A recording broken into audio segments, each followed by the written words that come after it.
حافظ ابن کثیر، ابن قیم الجوزیہ، دیوبند کی کتاب فتویٰ رشیدیہ میں سوال ہوا مولوی رشید احمد گنگوہی سے. کیا سوال ہوا؟ امام دہلوی اپنی کتاب حیات الحیوان میں ایک حدیث نقل فرماتے ہیں جس کے راوی سیدنا علی رضی اللہ عنہ ہے کہ اگر کوئی شخص جنگل سے جا رہا ہو اور جنگل میں شیر کے حملے کا خطرہ ہو تو وہ یا دانیال علیہ السلام کہے. ایسا کہنے سے خطرہ ٹل جاتا ہے. یہ سوال اشرف رشید احمد گنگوہی صاحب سے ہوا. جواب سنیں. کہتے ہیں اگر یہ روایت صحیح ہے تو یہ بالکل جائز ہے. ہو سکتا ہے اللہ تعالیٰ نے حضرت دانیال علیہ السلام کے نام میں یہ برکت دی ہو کہ ان کے نام کی برکت سے شیر کا خطرہ ٹل جائے. ہمارا تو یہ عقیدہ ہے کہ حضور کے نام مبارک میں اتنی برکت ہے کہ دافع البلائی والوبائی والقحط والبرد والحلق. اسی فتویٰ رشیدیہ میں سوال ہوا یا شیخ عبد القادر جیلانی یا شیخ عبد القادر جیلانی شیئن للہ کہنا کیسا؟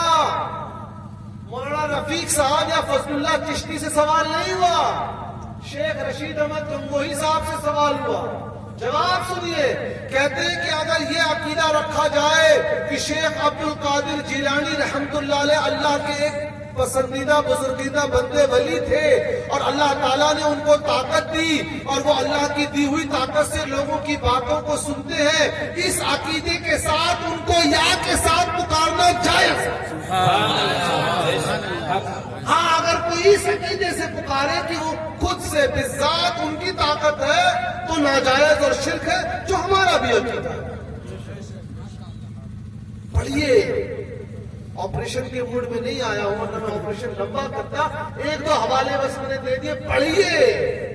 کہاں لوگوں کو لے جا رہے ہیں؟ نہیں جی فاتحہ مت کیجیے. کیوں نہیں کریں؟ امداد اللہ مہاجر مکی رحمت اللہ علیہ کا نام سنا ہے؟ دیوبند کے سب سے بڑے پیر صاحب گزرے، سب سے بڑے. ان کی کتاب ہے فیصلہ ہفتہ مسئلہ.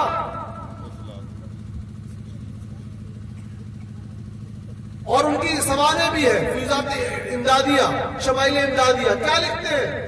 جب میں حرمین طیبین یعنی مکہ شریف اور مدینہ شریف میں ہر ہفتے وہاں میلاد شریف ہوتی اور ان محفلوں میں رحمتوں کا نزول ہوتا اور میں جب ختمے امام روم رحمۃ اللہ علیہ کے مثنوی جب میں ختم مثنوی کرتا ہوں ایک کتاب ہے تصوف کی تو میں شیرنی پڑھ کے فاتحہ کر کے بچوں میں تقسیم کرتا ہوں. سبحان اللہ سبحان اللہ.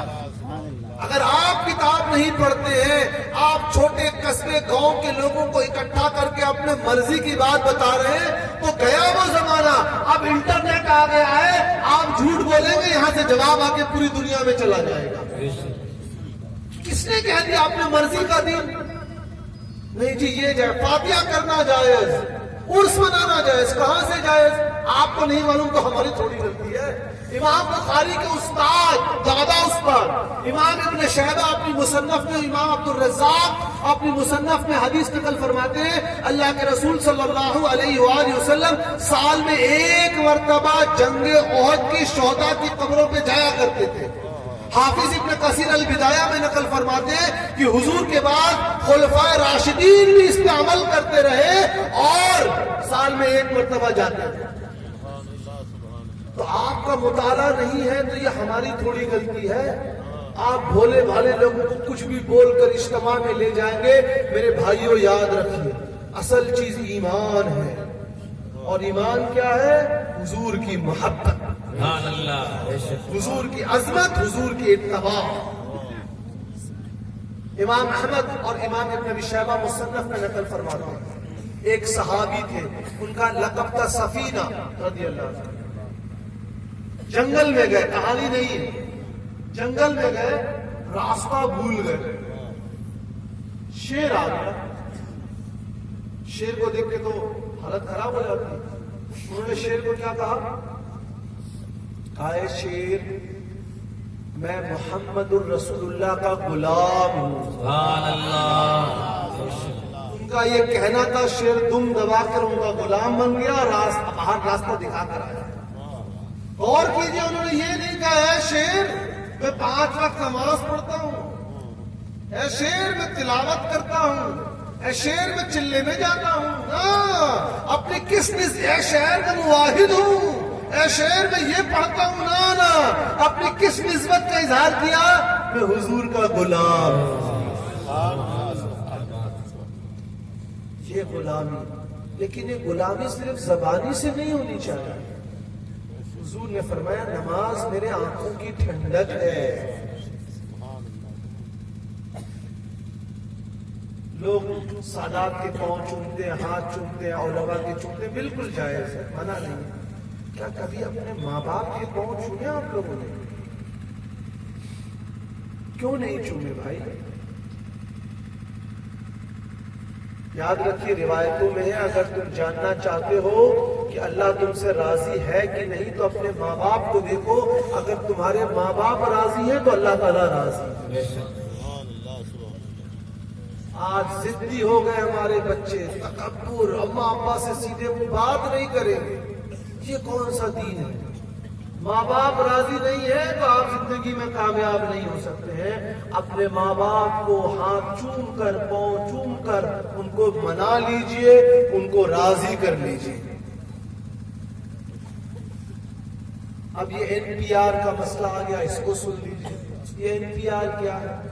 اب علمی گفتگو ہوگی، اس کو سمجھنے کے لیے آپ کو توجہ کی ضرورت ہوگی، کیونکہ اب تک جتنی چیزیں بتائیں وہ کبھی نہ کبھی آپ نے تقریر میں سنی ہوگی، کسی جلسے میں سنی ہوگی، ان کتابوں کے نام بھی سنے ہوں گے۔ اب جو گفتگو اگلے 20-25 منٹ کرنے جا رہا ہوں، اس کے بعد کروا رہا ہوں انشاءاللہ، وہ ایسے الفاظ اور ایسی اصطلاح آئے گی جو آپ نے کبھی سنی نہیں ہوگی، لہذا اس کو غور سے سنیے اور سمجھ لیجیے۔ ہندوستان میں کسی کو سٹیزن شپ، جس کو ہندی میں ناگرکتا کہتے ہیں، اردو میں شہریت کہتے ہیں، انگلش میں سٹیزن شپ کہتے ہیں، وہ ملنے کے 5 طریقے ہیں۔ ایک ہے سٹیزن شپ بائی برتھ، دوسرا بائی ڈسینٹ، تیسرا بائی رجسٹریشن، چوتھا بائی نیچرلائزیشن، پانچواں انکارپوریشن آف ٹیریٹری۔ کیا مطلب ہوا؟ بائی برتھ یعنی پیدائش کی بنا پر شہریت ملنا، کہ آپ اس ملک میں پیدا ہوئے ہیں لہذا آپ یہاں کے ناگرک ہیں۔ زیادہ تر دنیا کے دیشوں میں یہی طریقہ اپنایا جاتا ہے۔ تو اگر کوئی سردار شہر کا انجینئر ہے، اس کی شادی بھی کسی انجینئر سے ہو گئی، لڑکا لڑکی دونوں انجینئر ہیں یا نہیں بھی ہے، دونوں چلے گئے شادی کر کے، یہاں کے تھے یہیں پیدا ہوئے، دونوں یہاں شادی کیے، شادی کر کے دونوں امریکہ چلے گئے، وہاں پر ویزا، دونوں کو نوکری مل گئی۔ اب وہاں ان کو کوئی بچہ پیدا ہوتا ہے، تو وہ بچہ کہاں پیدا ہو رہا ہے؟ امریکہ میں، لہذا اس کو وہاں کی ناگرکتا اپنے پیدائش کی بنا پر مل جائے گی۔ زیادہ تر دنیا میں یہی طریقہ ہے، سٹیزن شپ بائی برتھ۔ دوسرا ہے بائی ڈسینٹ، فلاں بن فلاں، کہ ہمارے ابا ہندوستان کے تھے اور ہم یہاں پیدا، ہمارے ابا ہندوستان تھے، ہم ان کی اولاد ہیں، لہذا ڈسینٹ کی بنا پہ، فلاں بن فلاں ہونے کی بنا پر ہم کو ناگرکتا مل جائے۔ دوسرا طریقہ یہ ہے۔ تیسرا ہے بائی نیچرلائزیشن، کہ اگر آپ 11 سال سے یہاں رہ رہے ہیں، اس ملک کے تھے نہیں، آپ کہیں باہر سے آ کر یہاں رہ رہے ہیں 11 سال، اب اس کو کم کر کے 5 کر دیا گیا ہے ابھی 2019 میں، لیکن 11 ہی پہلے تھا۔ آپ یہاں پہ رہ رہے ہیں 11 سال سے، آپ کو اس ملک کی آب و ہوا بڑی اچھی لگی، طور طریقہ، تو آپ نے ایک عرضی دی گورنمنٹ کو کہ ہم 11 سال سے یہاں رہ رہے ہیں، اگر گورنمنٹ چاہے تو 11 سال پورا ہونے کے بعد جو اب ہٹا کر 5 کر دیا گیا ہے، آپ کو سٹیزن شپ دے دی جائے گی۔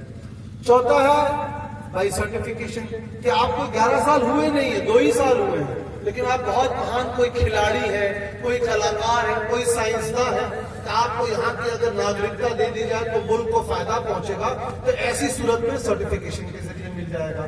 پانچواں طریقہ ہے بائی انکارپوریشن آف ٹیریٹری، جو آج کے زمانے میں ممکن نہیں ہے، لیکن صرف چونکہ علمی گفتگو ہے لہٰذا بیان کرنا بھی ضروری ہے، کہ اگر ہمارے ملک نے کسی دوسرے ملک پر قبضہ کیا، حملہ کیا اور فاتح ہو گیا، جیت گیا، تو وہ ملک اب ہمارے ملک میں مل جائے گا، تو اس ملک کے تمام لوگوں کو، چونکہ وہ ہمارا ملک اس کو جیت گیا، وہ ہمارے ملک کا حصہ بن گیا، تو وہاں کے تمام لوگوں کو شہریت اب ہماری مل جائے گی۔ یہ 5 طریقے ہیں، کلیئر ہو گیا؟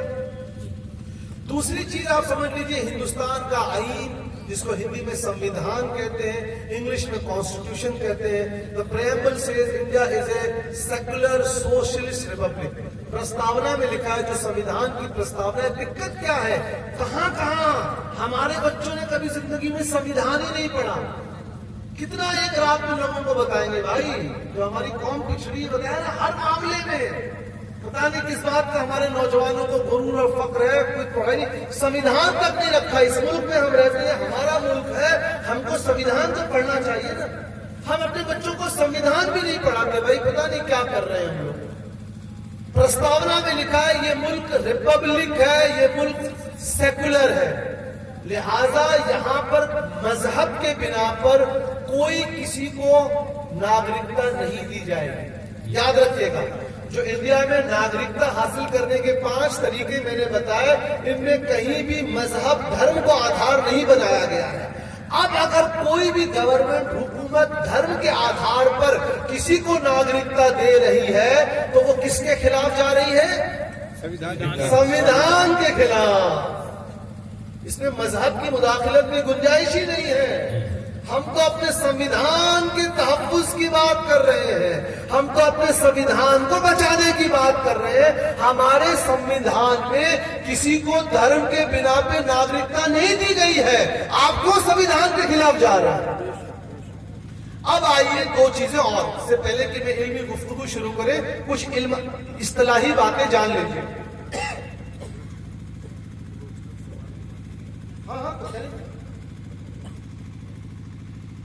ایک اور دوسری پڑھیے.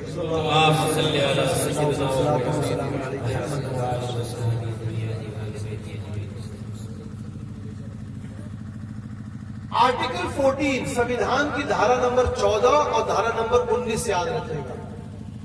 دھارا نمبر 14 جو ہے it is applicable to all the people, تمام لوگوں کے لیے ہے. ایک لفظ یاد رکھیے، نواسی اور ناگرک، دونوں میں فرق سمجھ لیجیے. پہلا لفظ کیا ہے؟ نواسی اور دوسرا ناگرک. NPR یعنی نیشنل پاپولیشن رجسٹر، یعنی یہ نواسیوں کا رجسٹر ہے. اس علاقے میں جتنے لوگ رہتے ہیں، اگر کوئی غیر قانونی طریقے سے رہ رہا ہے، اس کے پاس کوئی دستاویز نہیں ہے، انگلینڈ سے امریکہ سے آ کر بھی رہ رہا ہے، جو بھی لوگ رہ رہے ہیں، جب نواسی کا رجسٹر بنے گا تو اس میں اس کا بھی نام درج ہوگا. ٹھیک ہے نا؟ اس کو بولتے ہیں نیشنل پاپولیشن رجسٹر. پھر ایک ہے NRC، national register of citizens. یہ ناگرک کا قانون ہے، رجسٹر ہے. ہر نواسی ناگرک نہیں ہے. ووٹ دینے کا حق، سرکاری اسکول میں بچوں کو داخل کرانے کا حق، سرکاری ہاسپٹل سے علاج کرانے کا حق، سرکاری زمین کو خریدنے کا حق، تنظیم، ادارے، خانقاہ، مسجد بنانے کا حق، یہ نواسی کو نہیں ہے، یہ بھارت کے ناگرک کو ہے. تو آرٹیکل 14 جو ہے سمویدھان کا دفعہ نمبر 14 ہے، وہ نواسی کے لیے ہے، اور آرٹیکل نمبر 19 کیا ہے؟ وہ ناگرک کے لیے ہے. تو NPR نیشنل پاپولیشن رجسٹر نواسی کا رجسٹر ہے. NRC جو ہے وہ ناگرک کا رجسٹر ہے. NPR is governed by the 1955 Citizenship Act which was amended in 2003, and then article clause number 14 was added which says if the government may, if the government wants, the government may make NRC based on NPR. 1955 کا یہ قانون 2003 میں ترمیم کیا گیا. اس میں ایک 14واں close ڈالا گیا. اس میں کہا گیا کہ حکومت اگر چاہتی ہے تو وہ NPR کے بنا پر NRC کو بنا سکتی ہے، یعنی وہ لازم نہیں ہے، وہ کیا ہے؟ چاہتی ہے. تو یہ واجپئی جی نے ترمیم کی. یہ کلیئر ہو گیا NPR کیا ہے، NRC کیا ہے. یہ دونوں گواہ ہوتے ہیں کس سے؟ 1955 کے سٹیزنشپ ایکٹ سے. اب ایک تیسری چیز ہے جس کو سینسس کہتے ہیں، ہندی میں جن گننا کہتے ہیں، اردو میں مردم شماری کہتے ہیں. This is governed by 1948 census act. یہ 1948 کے سینسس ایکٹ کے تھرو گورن ہوتا ہے.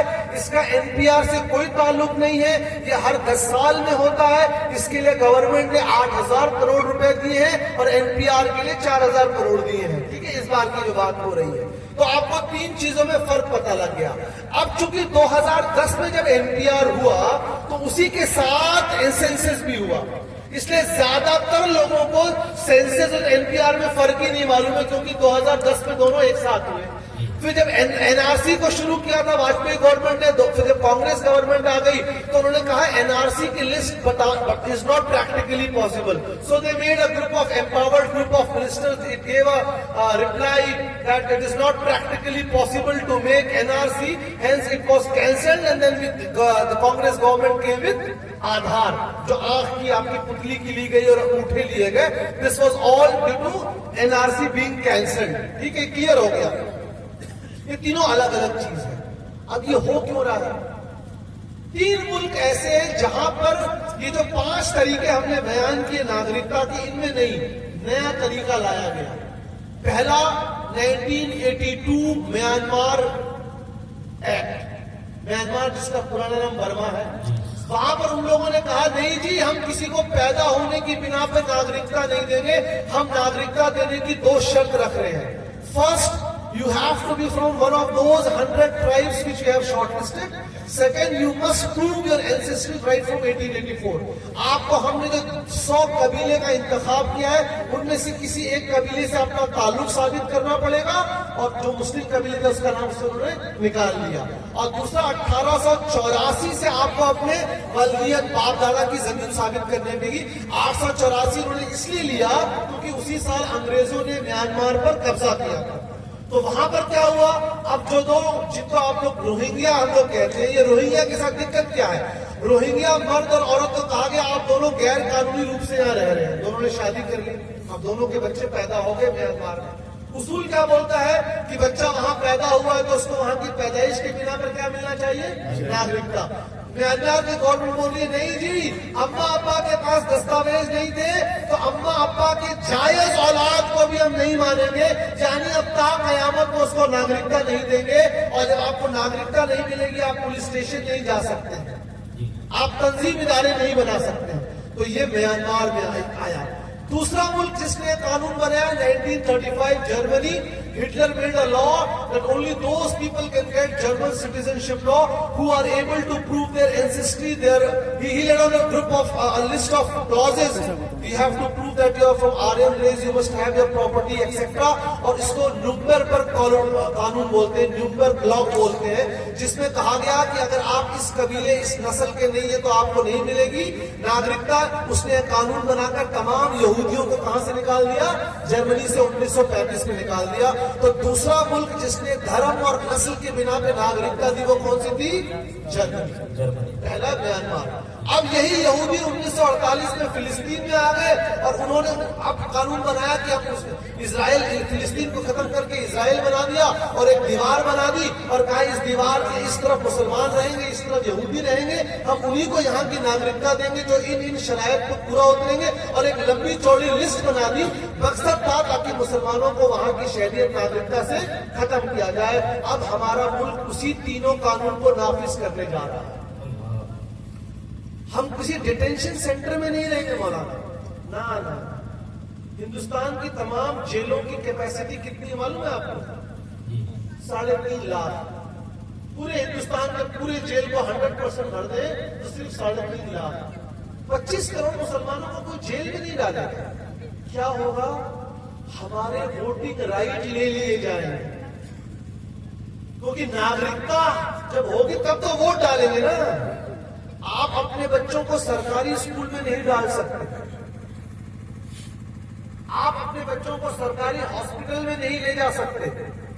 آپ گورنمنٹ کی زمین جو ہوتی ہے نا، گرام پنچایت اور ڈیولپمنٹ اتھارٹی کی، وہ زمین نہیں. آپ تنظیم، خانقاہ ادارے، ٹرسٹ، سوسائٹی نہیں بنا سکتے. Because all these things are available only to the citizens of country. When you will no longer be the citizen you will not have these rights.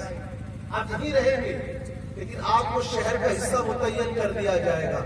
شہر کے اس حصے میں صرف وہ لوگ رہ سکتے ہیں جن کے پاس NRC کا کاغذ ہو. آپ کے پاس نہیں ہے تو آپ لوگ زمین کے شہر کے اس حصے میں رہیں گے. اب اس حصے میں نالی بنوانا، بجلی بنوانا یہ سرکار کی ذمہ داری نہیں ہے. اس علاقے میں بچوں کو پولیو کے ڈراپس لگوانا, ہیلتھ سینٹر کھولنا گورنمنٹ کی ذمہ داری نہیں ہے, because all these facilities are available, all these rights are available to the citizens of country.